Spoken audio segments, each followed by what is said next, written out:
गरमागरम शेतातला नवीन तांदळाचा भात आणि त्यासोबत जर तर्रीवाला बागड्याचा रस्सा असेल ना तर एकच नंबर. हा बागड्याचा रस्सा एकदम जबरदस्त लागतो आणि अवघ्या 7 ते 8 मिनिटात तयार होतो. आणि यामध्ये आपण नाही खोबऱ्याचं वाटण घातलं नाही टोमॅटोचं, तरीसुद्धा हा रस्सा एकदम घट्टसर तयार झालेला आहे. तर चला आपण या रेसिपीची सुरुवात करूया. मस्त असे ताजे ताजे बागडे मी घेऊन आलेले आहे, तुम्ही बघू शकता. आणि ते ताजे आहेत ते कसं ओळखायचं, त्याच्या आतमधली जी गावरी असते ती एकदम लाल असली पाहिजे, तेव्हा समजायचं की हे बागडे आपले ताजे आहेत. आता आपण हे बागडे कापून घेऊया. त्यासाठी मी विळीचा वापर करणार आहे. सुरुवातीला आपण त्याची खवलं पूर्णपणे काढून घेऊया. खवलं जर नाही काढली तर ती जिभेला सळतात. आणि त्याच्या कडेकडेचे कल्लेसुद्धा आपण काढून घेऊया. आता आपण बागड्याची गावरी काढून घेऊया. दोन्ही बाजूने गावरी काढून झाली की त्याच्या पोटातली घाण काढून घेऊया. हा तोंडाकडचा भाग खेचून घेतला की आपोआप पोटातली घाण निघते. तुम्ही बघू शकता पोटातली घाणसुद्धा निघालेली आहे. आता आपण हे माशाचे तुकडे करून घेऊया. मी एका बागड्याचे 3 तुकडे करत आहे. तुम्हाला जर मोठा हवा असेल तर तुम्ही 2 तुकडे करू शकता. या बागड्याचे तुकडे देखील आपले करून झालेले आहेत. आता आपण हे बागडे स्वच्छ धुवून घेऊया. हे बागडे आपल्याला 2 ते 3 पाण्यात स्वच्छ धुवून काढायचे आहे. बागड्यांवर जे रक्त लागलेलं असतं ते निघून जातं आणि बागडे देखील स्वच्छ होतात. हे स्वच्छ धुतलेले बागडे आपण एका ताटात काढून घेऊया आणि त्याचं पाणी पूर्णपणे निथळून घेऊया. आपल्या इकडे बागडे स्वच्छ धुवूनसुद्धा झालेत आणि पाणीसुद्धा पूर्णपणे निथळलेलं आहे.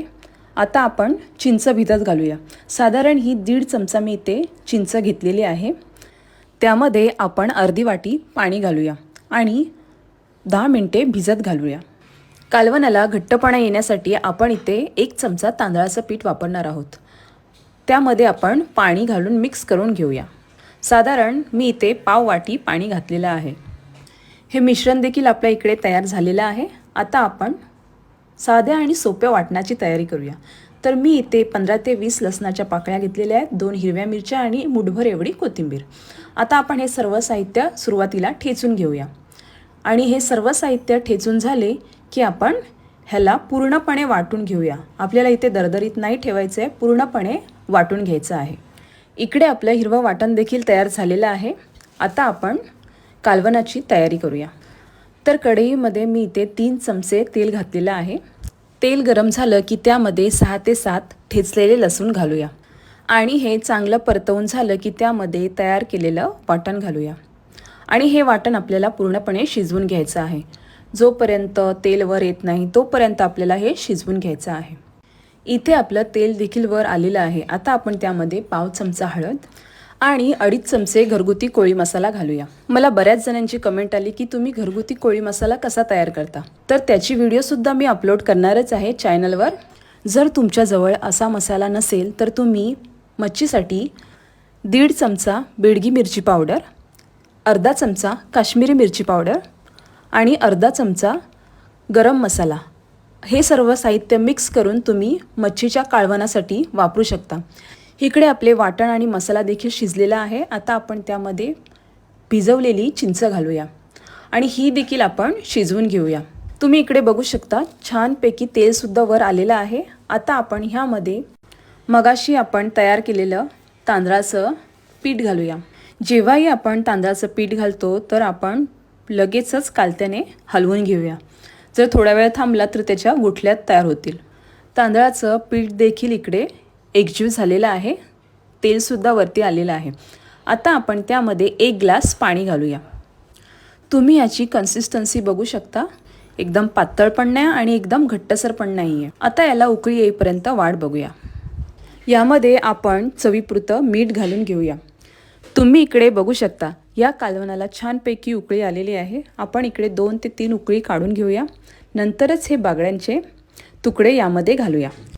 बागड्यांचे तुकडे घालण्याच्या अगोदर आपल्याला गॅस पूर्णपणे बारीक करून घ्यायचं आहे. इथे तुम्ही उकळत्या कालवणात बागडे टाकले तर त्याची वरची जी स्किन असते ती निघून जाते.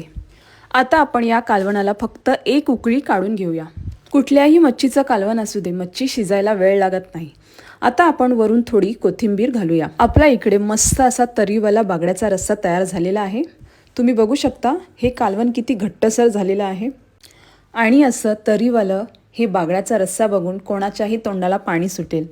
तुम्ही इकडे बघू शकता या बागड्याच्या वरच्या स्किनला अजिबात चीरसुद्धा गेलेली नाही आहे आणि स्किनसुद्धा निघालेली नाही आहे. म्हणजे हे कालवण आपलं परफेक्ट झालेलं आहे. हे कालवण 5 ते 6 जणांपुरतं आहे. गरमागरम भात आणि तांदळाची भाकरी ह्यासोबत हे कालवण एक नंबर लागतं. आता आपण हे कालवण एका बशीमध्ये काढून घेऊया. तुम्ही इकडे बघू शकता एकसुद्धा बागडा इथे खळलेला नाही आहे. आणि तरी तर बघा या कालवणाला मस्त आलेले आहे. आणि हे कालवण आपलं अवघ्या 6 मिनिटात तयार झालेलं आहे. रेसिपी आवडल्यास नक्की कमेंट करून सांगा. तुम्ही माझ्या चॅनलवर नवीन असाल तर कृपया सबस्क्राईब करा. स्वस्थ रहा आणि चमचमीत कोळी पद्धतीतलं खात राहा. धन्यवाद.